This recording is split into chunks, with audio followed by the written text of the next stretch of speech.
Welcome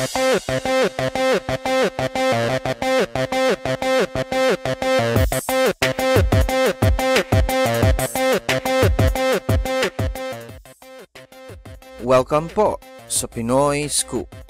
At ito ang balita ngayon.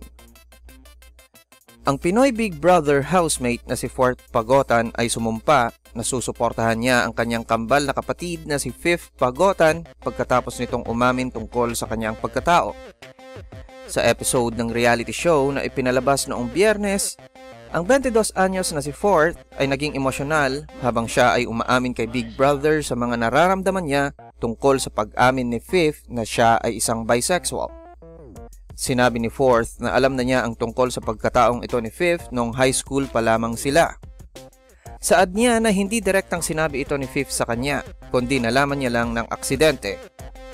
Diin ni Fourth na wala siyang pakialam kahit ano paman ang gusto ng kanyang kakambal at nasa likod lang siya para suportahan ito kung saan siya masaya.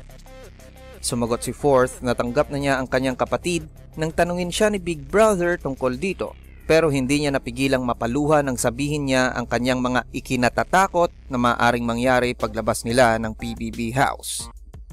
For more news, visit and subscribe to our YouTube channel at www.youtube.com/PinoyScoop.